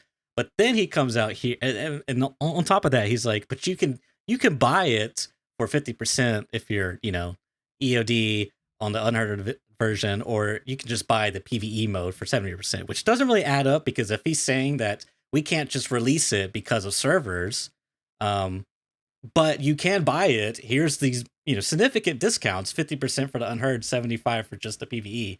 That also doesn't track, because if everyone bought it for 70%, then that wouldn't function. So it's like, what's, it doesn't really make, again, optics here. And then finally, he's like, okay, we're going to release it at 1.0, but we'll slowly roll out, for servers. And it's like, again, it's like optics. Like this kind of goes against what you were saying. It's like, you couldn't do this, but now suddenly you can. It's like, I don't know, man. Yeah, I mean, the only thing that I have about that is that like they must have thought that not everybody was going to buy it to be able to access it, which I think, I mean, that's true. That's interesting. Yeah, because giving it to everybody EOD like all in one go is a bit different to having it in the package. I'm not saying obviously not saying the package is good or anything, right? But like, right. As a standalone fact, not everyone was going to buy it, so that really cuts down the number of people who are going to use it. Yeah. Etc. etc. But I mean, as a lot of people have said, and maybe we'll get to this point, now that they've come out with the very final version of the post being like, we're going to add mod support for PvE to the game. Like, this is humongous. This is crazy. And a lot of people are like, well, why are we running it on your server? Can't we just run it on our own computer? Like, let us run an instance of the server ourselves or whatever, and like have co-op progression on our own PC so we can play together. Like, I host it and my friend joins and we play co-op. Like, then I don't need to play on your servers. I don't need to matchmake for 5 minutes on BSG's, awful matchmaking system. Like, I can just click go, like clean showed everybody, like you're in immediately. Yeah. Because there is no matchmaking. Assets. Yeah. Assets, loot pool, whatever, and off you go. Because like in PvE mode, it doesn't really matter. I mean, that's the thing. Like, it sounds kind of cool, but like, who knows when it's coming, what it's going to look like, whether it's coming at all. Like, I don't know. After the release of the game, okay. Like, I don't think anyone believes that, really. Yeah, so. I look at all this and I see nothing. It's just like all blank to me. Like I don't believe anything here. It's like only time will tell, but I'm counting on none of this coming is how I'm looking at it. It would Yeah. be awesome if some of this did come, but I just can't believe you've given me enough evidence to not believe you. Is how I'm looking at it. But on that note, go ahead. What are you gonna say? I was just gonna say something quick. Like when all this first came out originally, I first checked to make sure it wasn't Battlestate Games. Yeah. And then secondly, I actually went and checked if there was like a Russian April Fool's Day that's on a different day. Yikes. In all seriousness. And then I posted about it. That's crazy. Because I was like, I could not believe what I was seeing. It was like so unhinged. And the fact that like nobody was consulted. I think that's the thing that's crazy. Like Pesty didn't know this was coming. Like I mean, we heard about it. Like there's a new edition coming and like, they have some special perks, but we didn't know what that meant, right? I mean, there was questions about container differences and whatnot. And like, there was like maybe some talking about DLC stuff, but otherwise it was like pretty nebulous or obscured as to what was coming. So it was like shocking for everyone. So it's like this needed somebody to consult on it in some way. And it would have been immediately obvious this is a terrible idea. It's just so weird. It's so weird. It's disappointing too, is kind of the other word that comes to mind. It makes me very sad. Yeah. Very, very sad. I felt very depressed actually on Thursday. And I wasn't sure if I was even going to go live because I was just like so sad about it. And in the end I did. And it was good. It was actually really good. I'm glad I did. Like Tarkov tons of people came in. Yeah, it was like Tarkov therapy for me and for everybody in chat. Like it was actually very therapeutic for like everybody. And I felt a lot better actually after the stream because we just vented the whole time because the game was down for like nearly 8 hours. I know we didn't even say that before, but they said 6 and it was down for nearly 8. So my entire stream was just me just chatting, waiting for the patch to come up and just molding about what was going on. And this was like early on as well. But lots of people were like, it's fine, we're here for you, whatever. So it was very supportive. It was good. Yeah, on that note, because I do want to talk about the mod support, but on that note, I do want to say 2 things. A, I would say I think it's best to be, direct your anger towards the people who do these actions, which is not Battlestate Games as a whole, right? Like I imagined a lot of people within that company are just average people who work a job, who do their thing, right? They probably have no say. Maybe they're, underpaid. Maybe they don't even like what's happening. Like, there's so many things we just don't know. What I do know is what I'm fairly certain about, at least. Nikita's in charge. He makes decisions. So, and again, this is the other part. It's like they don't have like some big parent company that's like twisting their arm, or like I don't know. Like they're I'm actually not sure if you can say that. Oh really? I just don't think we know. Oh wait, Absolute Soft is kind of a part of BSG. I forget about the history now. Or do they own BSG? I'm honestly not sure because like I'm not sure about that. There's a lot of people in chat talking about like UK financial statements, and it's pointless to look at any of that stuff. Yeah, it's genuinely pointless because you can move money around between corporate entities. We talked about this before, but it's just like it's literally pointless. So to actually find out what's going on, you'd need to have access to their internal like corporate structure and like ownership documents in Russia and stuff. And it's just like there's just no information. Yeah. So who knows? Who knows, right? Like you have no idea. It's and like corporate structures are weird. It's like there's owners, but then there's ways of doing stuff where it's not. There's all sorts of things like people who have different kinds of stock, maybe, or maybe even like even a big lender could technically be involved in a business, right? If you like, it's very complicated. Shareholders, and like some sway. Yeah, and like the whole thing, like maybe it's owned by whoever at BSG, but it's like it's complicated, and without really any information, you can basically make like no conclusion. Yeah. About any of it, which is it's just you can't even speculate. It's just the way it is. I think. Yeah. No, I think that's fair. and I don't want to like spew any conspiracies, but it's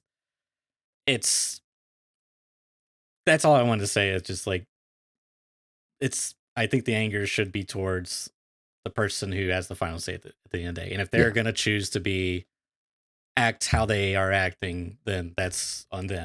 I mean, I don't know. It's just we have to work with what we got. You know, so that was one thing I want to say, and then the second thing I want to say is like, don't take it out on streamers. Okay, I've seen a Oh, lot of people posting about how people are coming to their chat and like berating them and stuff for playing the game.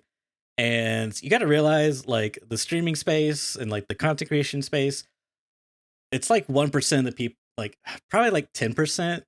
I just watched a video by Taryn, the Linux text to edit video editor guy. oh, Um, okay. and he had a video I need to send to you about YouTube and financial. I wish I could remember the term, but anyways, point being, um, what was the plot? I lost it. BSG. Where's my plot at? Yeah, don't take out streamers because probably like 10% of the entire content creator space is like doing well. Like most people are just like you and I, just trying to pay the bills, make it day to day, and have a decent living. You know what I mean? It's like some of these people, they rely on the income, and they're just like a relatively small streamer.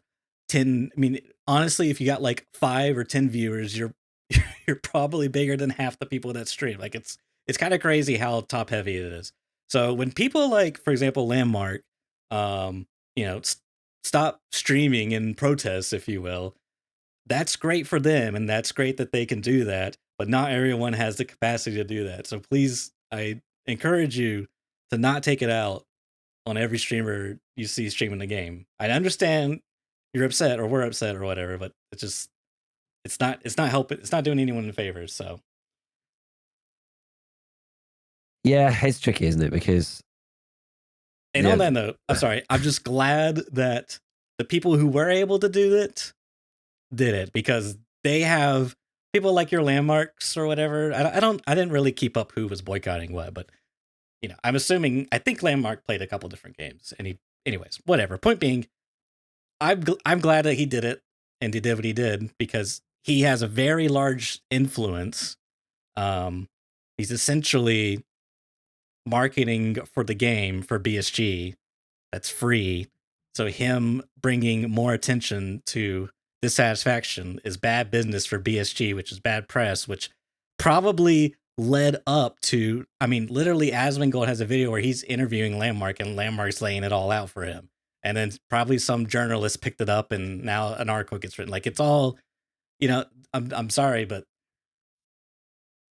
Billy, who's Billy 3995, who's got 10 viewers and half of them are just like family. It's just not gonna it's not gonna matter. Like, yeah. So, anyways, that's kind of all I wanted to say. I'm sorry, I know I interrupted you. Just yeah. no, what I was going to say is it's tricky because, like, as much as people say, oh, well, you shouldn't be like so beholden to one game and blah, blah, blah. It's Mm-hmm. like, yeah, that's true, right? And that's the risk that people who are in that position, like, included in some ways, are in that position, like, by choice, right? Like, not making a choice is making a choice fundamentally to like not branch out or whatever.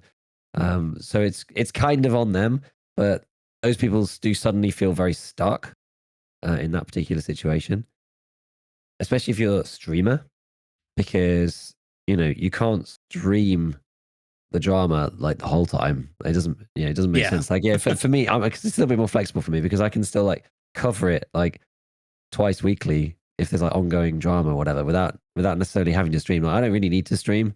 Streaming is like quite a small portion of like Mm-hmm. how my world works because it's mostly YouTube, which does help a lot for me. But a lot of people suddenly felt like very, very like trapped in the middle, being like, well, I'm only just about getting by anyway, and I need to carry on streaming to be able to, pay my rent or whatever.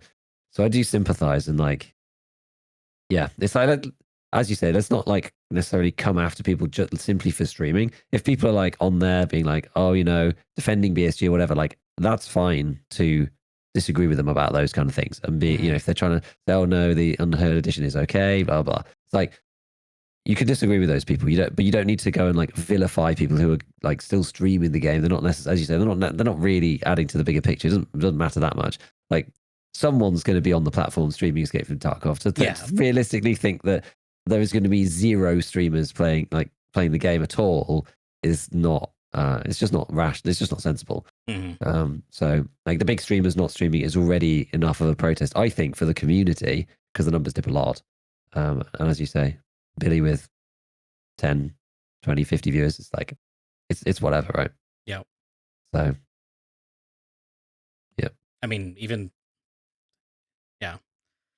Yeah, so let's talk about the modding stuff, because I think that's a fun thing to talk about. The clean playing it was like, I couldn't believe it, and I'm so glad. I saw a clip where like he was showing off Sane, SAIN AI, and there's like this one like preset where it's like Chad, and like the bot literally jumps around the corner, shoots Clayton, and kills him, and he's like, "What?" And chat's like, "That was a bot?" But like they're all freaking out, and yeah, it's just like for me, it's like, oh, I'm so happy that this is like getting put on a big stage. You know, like the one good thing to come out of this for me is like more people got to be exposed to the beauties, like the masterminds, the passionate modders of the Tarkov space. Yeah, that part I loved, and it's kind of crazy that I don't even know what to make of it that he got permission. Like I don't even know. Can't even dissect that one down, because that like goes against everything Nikita's ever said. But whatever, mystery as always. Yeah, like that's the thing. Some positive things have come from this. Ultimately, like without this drama, we probably would never have ended up in this position with SPT. You know, it was a kind of a tough call for us to interview Fontaine on here in the first place, right? Like we were already pushing the line quite far doing that, even though I thought it was still the right thing to do. But yeah, now this like the seal's completely broken, and hopefully they'll work with them. But like a ton of people came out and said the things we've been talking about for ages, which is like just work with these guys, right? They're working for free, making something amazing.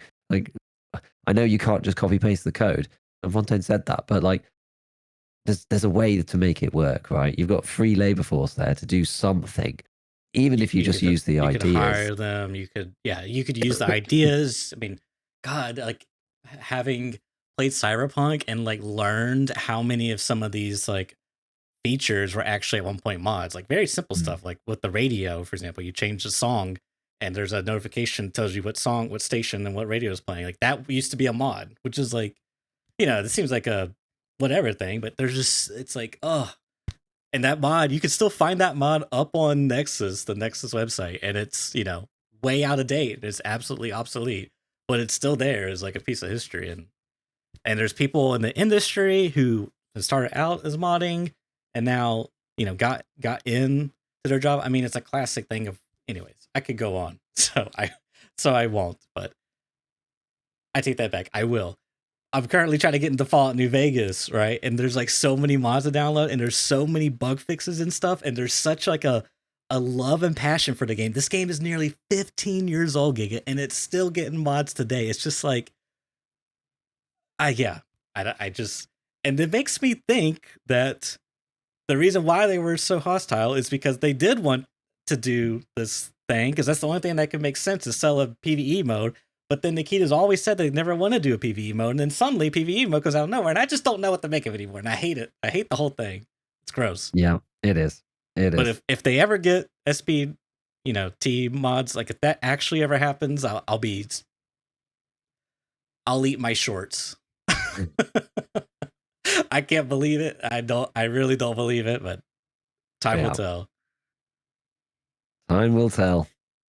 Time will tell. Oh my word. Okay, what a mess.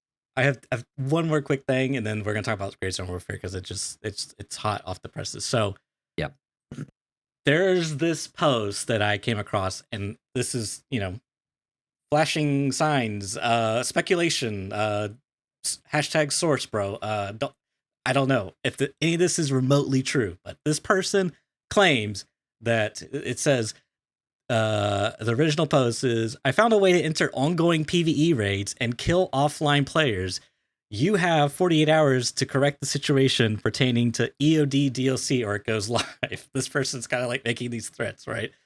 Apparently, this person was like a bug hunter who got back in the day, and like BSG were like, no, our game's perfect. We don't need bug hunters. And there's conflict, and he got DMCA strikes along with Erotic back in the day. I don't know. Anyways, I really don't know. This is like super sketchy stuff, but I thought it was vaguely interesting and kind of like funny-ish, but this idea that allegedly he's able to easily trick the client into thinking that he is indeed a PvE edition player, connect to these PvE games, kill them, and because of this, whatever he's going on, this opens up possibilities for RMT and cheating and like funneling money through accounts, and it's a whole debacle. Again, this is like so speculation. Like this could be it's probably absolutely nothing, but if it does become something, you heard it here first. I'm just saying. Yeah, there was one other thing with the cheaters that I saw, which was quite funny, which was one peg talking about how, I mean, again, it's a good story. How true this actually is, I don't know. Saying that there was like whole servers full of like, in the cheating discords of like people going after people who bought the Unheard Edition specifically, like, and leaving everybody else alone. So like, if you're on Unheard, you were just getting aimbotted and like, because they were like targeting these people like some kind of vigilante like cheating force. Yeah. It's like just so weird. Like I was just like, what is happening? This is just everything is just deranged. The comment I saw that was gold for me was, when your cheaters are going after the company, someone's really messed up. Like something's really wrong. Yeah. They're like, yeah, we agree. We stand with you in solidarity. Oh, don't get next to me. Like, like, no, I'm on your side. Yeah, screw BSG. no, you got it all wrong. No, screw you guys as well. So. Yeah, you're a part of the problem too. Yeah. All right. So and I'm not cheering that behavior, by the way. I'm not cheering the cheating behavior. It's just a thing funny. that happened. Yeah. It's kind of funny as like a piece of like street rumor. I genuinely don't even think it's really true, other than like maybe two people just saying a thing. Yeah, exactly. It's like, haha, here's funny, edgy thing I say on internet. Yeah, exactly. So, yeah. Okay. So we got hot off the presses a reveal trailer for. How are we doing on time, Giga? We'll be conscious of time. We've got a little bit. We could go over a little bit. Okay. Like, yeah, 15 minutes, maybe 20 minutes. Okay. All right. I've not seen this yet. Me neither. We're in the same boat. So I think if I heard correctly through let me check my source. April 30th, step into the gritty, intense open world of Gray Zone as a PMC. Uncover the island's darkest secrets as you advance amidst the echoes of gunfire. Gather your squad and work together for every move matters. Are you ready? Apparently, this is coming out tomorrow. Early access. Per the official Gray Zone Warfare Discord. And then, yeah, I mean, he says here, I see you guys tomorrow. This is Mark. Is it Mark? I'm not going to try to pronounce this name because everyone just calls him Mara. Mara, that's right. It's just easier to call him Mara. Okay, so Mara says, hey guys, I can finally reveal the release date. See you guys tomorrow. By the way, we're a few days late from the original release, as we promised to give keys to creators and streamers 1 week before release. Sorry about that, but we need to fix some stuff up based on playtesting. So I think someone asked here, will we be able to purchase today, or do we need to wait until tomorrow? My response, tomorrow, I guess. We cannot do pre-orders. So I think this is going live tomorrow if I got everything right here. Wait, so what does this post actually mean then? I'm a bit confused. Which post would that be? Like Mara's post. I'm slightly confused as to what he actually means. Oh, is he actually just revealing the release date tomorrow? Yeah. Okay. I understand now. I can finally reveal the release date. I see. We're a few days late from the original release date, as we promised to give keys to creators and streamers 1 week before release. So I think what's happening, So if he's I saying, got oh, we're not this, doing that now, actually. We're just releasing it or something. I don't know. It says hashtag Gray Zone early access release date. Hang on, I'm gonna send a message to someone. But yeah, as everyone says, it is releasing tomorrow. I just don't understand what Mara says. I don't understand what he means. Okay, because now I'm confused. I thought he was announcing the day he's going to announce the release date. No, but I mean, there's literally a post on the Grey Zone Warfare Twitter now. It says to celebrate our upcoming early access launch on April the 30th. So like, it's coming out tomorrow. Like Okay, people are going to be wow. able to play tomorrow. Like I will be playing tomorrow, certainly. Okay. Certainly, of course, I'm going to be playing Grey Zone. But they wanted to release a few days back. Okay, that makes sense. I think that's what you're saying. I think they wanted to release it before, right. allow creators to play a week early, which is what they said. But instead, they're just going to. But you know what? I actually don't mind because I'd rather us all get to play it together at the same time. To be perfectly honest, Yeah, I'd rather that's the whole fair. community play it together. Yeah, because people are just. I mean, like, what great timing for them is all I gotta say. Correct. Like, this is. I mean, there was different companies that kind of got in on the action, but as far as like capitalizing on this, but specifically for these guys, this is like impeccable timing. It's going to be very interesting to see like how many people try to play because you'll be able to see on Steam, right? Mm-hmm. So we're going to have all the information because we've never had information about EFT players on the player base. You can make guesses, but we're going to actually see because this is the thing. This is the one thing that Mara actually said he was like probably the most scared about was trying to predict how many people you're going to get to play the game.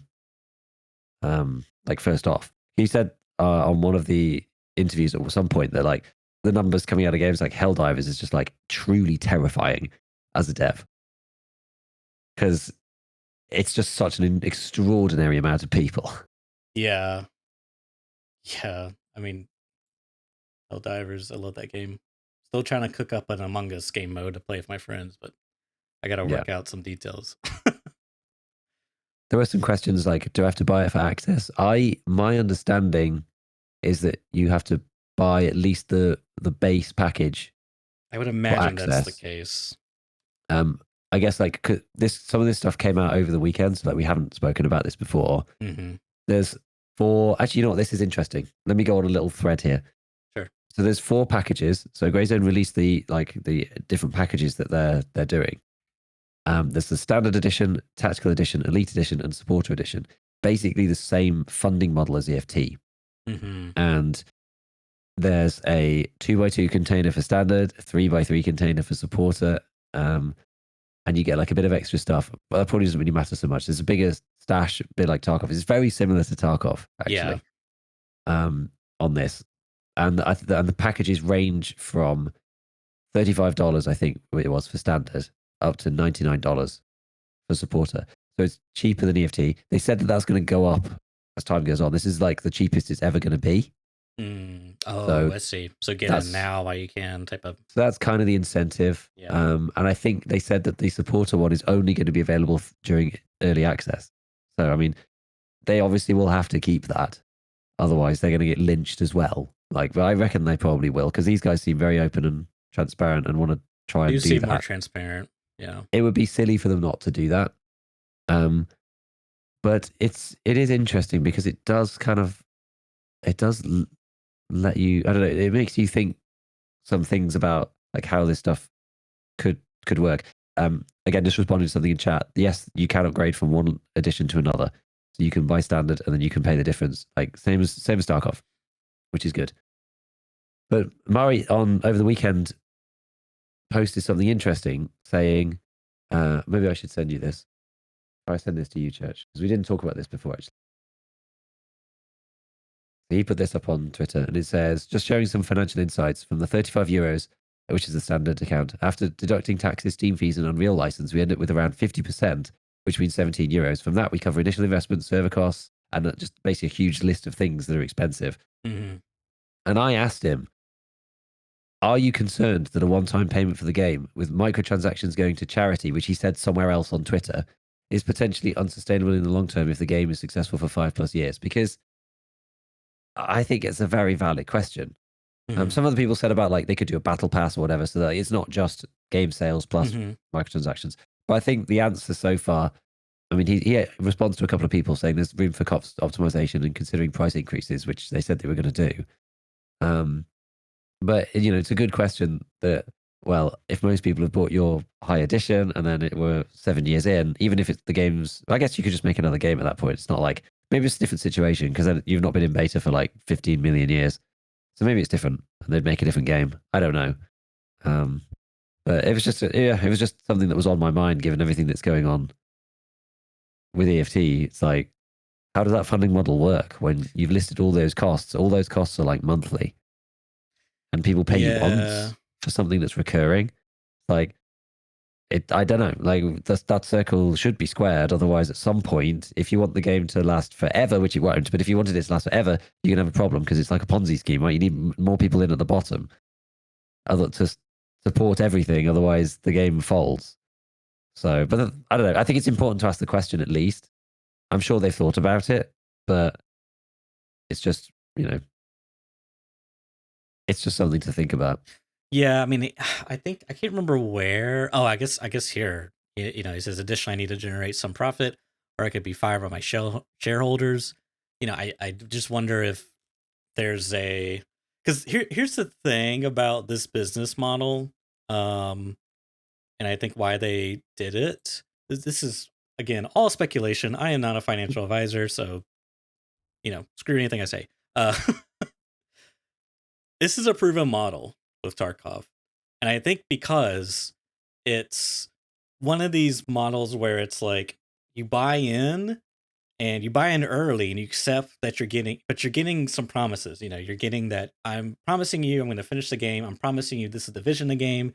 Here's an early gameplay. The game plays and it's playable. It's a game, but it has a lot of rough edges and unexpected things, and things aren't set in stone.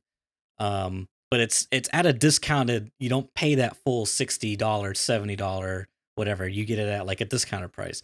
And then there's these like pay to win upgrades, which they are advantages, but there's one thing from it's a spectrum, right? And I think that where Tarkov has demonstrated is that these advantages are acceptable. People, because like during the whole debacle with Tarkov lands, and when this first came out, a lot of people were criticizing the Unheard Edition's pay to win elements, and a lot of people were criticizing, well, it isn't that we basically always had that, we had EOD, and I think it's a fair criticism. However, at the same time, it's like, where do you draw the line? They're adding junk boxes. It's like, you got these like brand new mechanics never heard of. Skills are like automatically level at the start. Like they're really pushing the envelope here, whereas like it's already been pre-established. This set of like this game structure, game mechanics of like secure container and like upgrades and like a little bit better starting stuff, and the game's hardcore and survivally. This is a fine business market, and I suspect that if you're a game developer and you want to work on a big game and you get inspired by a certain game, namely Escape from Tarkov, you're like, hey, shareholders, here's our proven model. We can make this work. We're gonna do it this.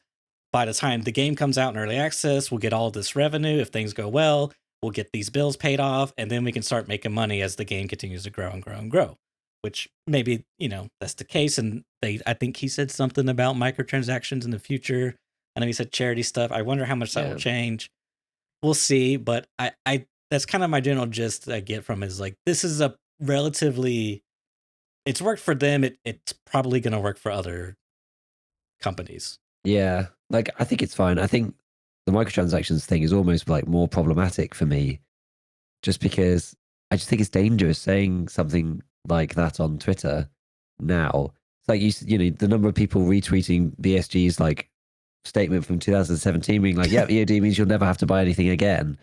Like once you say something like that, like it's there forever, right? So if they don't do that, it's again, it's just like, do what you say. And if you don't know that you can't, that you will always be able to do what you say, then don't say it.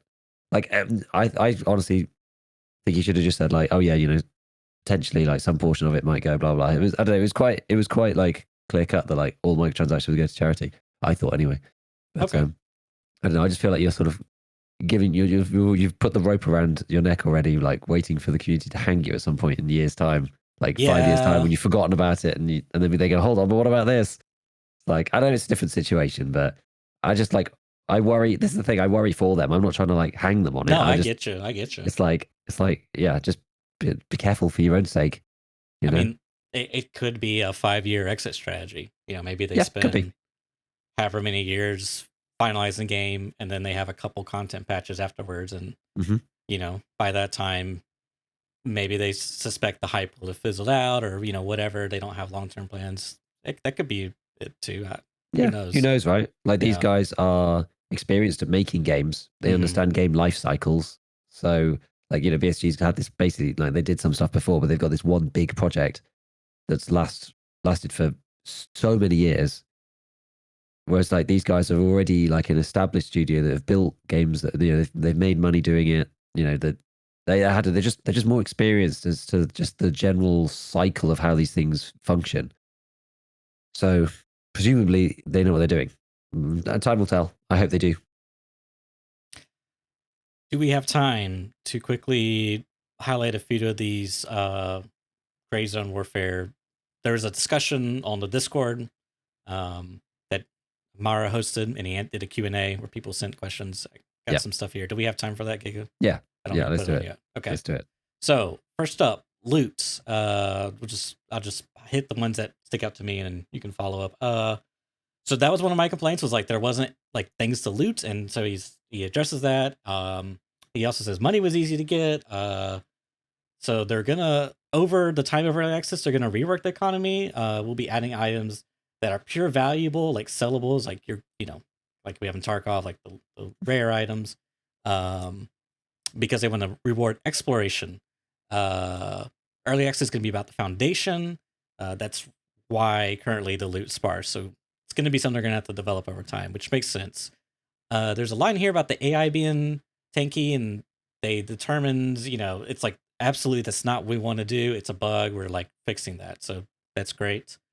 They want to keep it like realistic, guards, scouts, bosses, assault, but they're, which I'm all for. Like, if this is to be taken at face value, I like this idea. I've always, don't want to say always, but largely have disliked bosses in Tarkov having 1,000 HPs. It's just, I don't like it. Trading, so no flea market. That would completely change the game's dynamic, make everything just about getting money. But you can trade personal with other players around you, though. So I think they're trying to go for more barter system and like literally dropping you an item and picking it up.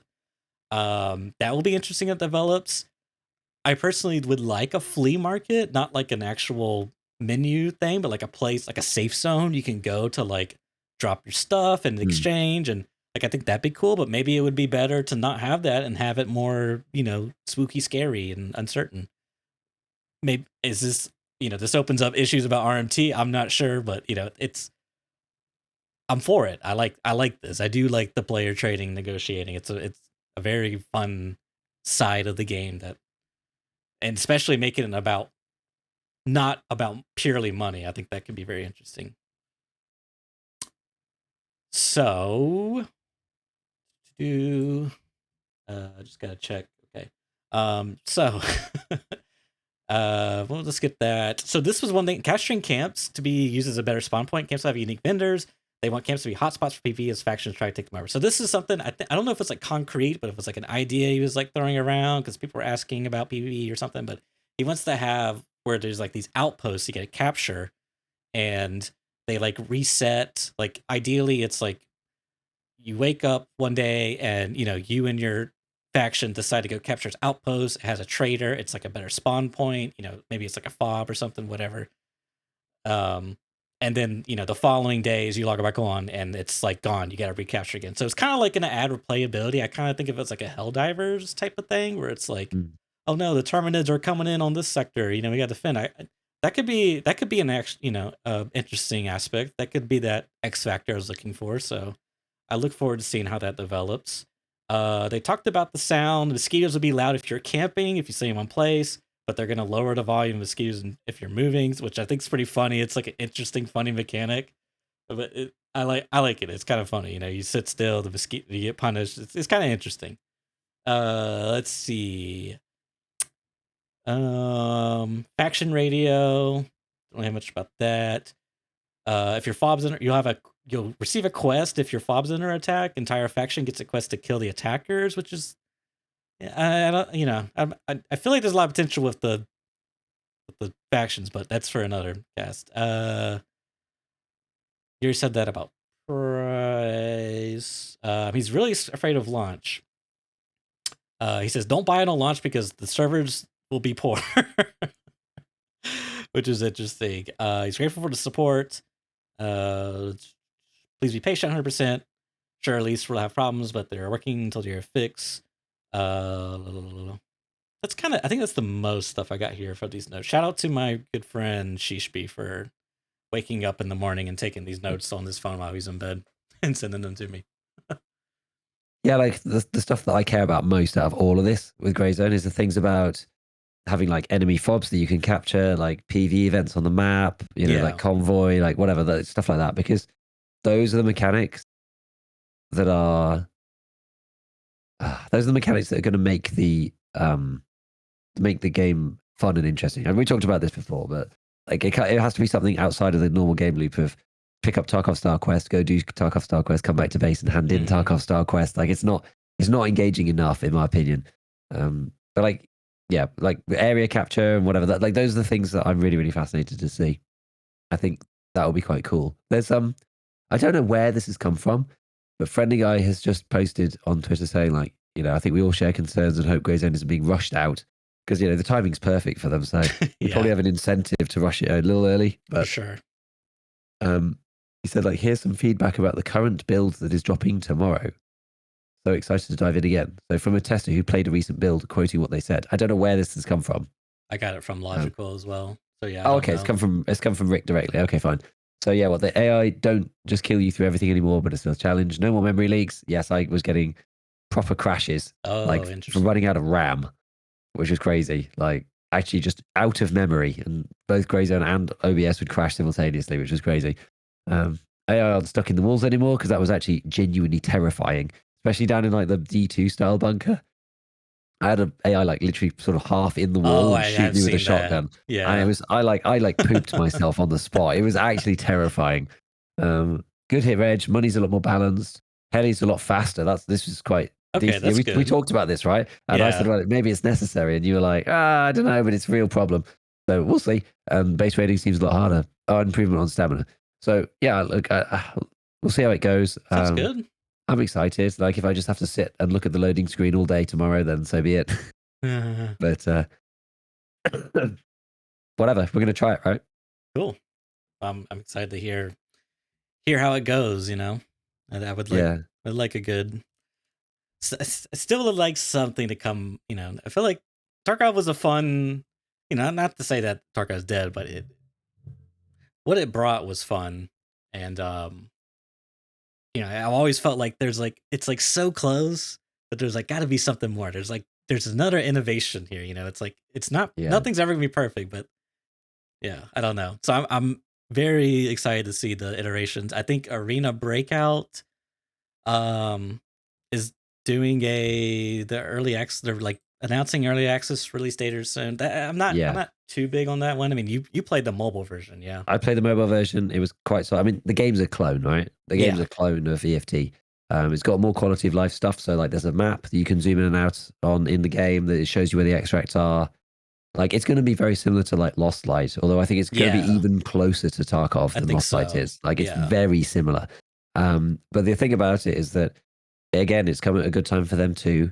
I'm going to check it out and see what it's about, because maybe it'll be good. And it's Tencent behind the company. So whatever you think about Tencent, there's good and bad to it. The good being it's like basically infinite financial resources, which is a big plus. But obviously there's other stuff that comes with that. So we're just going to have to see. But it's exciting seeing more kind of just more choices for people to play. Something similar to Tarkov. Like I said at the beginning, like I don't, I could go and play other stuff, DayZ or whatever, and like try and start making content for those things. But I'd rather jump into something new, close in style to Tarkov. Right. It sort of fits like Yeah, because if you're making like entertainment content, it's a bit different. If you're Right, doing right. educational content, it's quite hard to jump into an old game that you don't know and do anything Yeah. there that's Oh like, yeah, you gotta start from ground zero it's too. very tough. And most people are like way better at the game knowledge wise than you are, right? Mm-hmm. So it's like, okay, got to think of something different to do. And there's like, well, while this was all going on, I was just like, if everything does just collapse, then, you know, I had like a whole bunch of ideas of stuff, even just like short term, Mm-hmm. because these things were coming anyway. But it's like there was a whole bunch of short term content ideas I had that like, I could make work like while I waited. But like that's why I'm definitely going into the Grey Zone. Definitely going to be looking at Arena Breakout. Like there's going to be the same old Giga stuff to do in these Mm-hmm. games. So we'll see. But I'm excited. I'm Yeah. excited, especially about Grey Zone. Arena Breakout is going to be interesting. We'll just have to see what they do. But Yeah. I I saw will say, some. like the mobile version was quite good. Like for being Oh, a I mobile believe it. game, I believe it. I was surprised. Yeah. Well, I mean, because the market, like my understanding in like China, like mobile gaming is like a huge Mm, market, and yeah, so I wouldn't be surprised if it's like very solid. yeah. I'm just a little worried that it's going to be literally a PC port, and I can't remember from where, but I saw some gameplay footage of like a build from Arena. I mean, yeah, Arena Breakout. God, now I'm thinking I gotta be careful when I say Arena, referring to Tarkov or Arena Breakout. From Arena Breakout, and it looked, it looked a little. It might be a bit more for like the PvP chat slash arena Mm, shooter players. Like it looked a little too. Yeah, I don't know. I hope they take the opportunity to really utilize the PC platform. So we'll see. yeah. Feel that. Okay. Well, we've gone on long enough. The time has come to shut her down. Stay strong, gamers. Hold the line. It'll all be okay, one Yeah. way or another. At the It'll end of all the be day, okay. it is just a game, and gamers can be very passionate. So I understand, but try to keep your wits about you. And definitely, if you're struggling, still hop off, take a break. Don't touch grass because that's cringe. Go play something else. But yeah. Anyways, I won't delay that anymore. My name is Church. I've been your host. Thank you for tuning in to ScavTalk, and we will see you all next week. We shall indeed.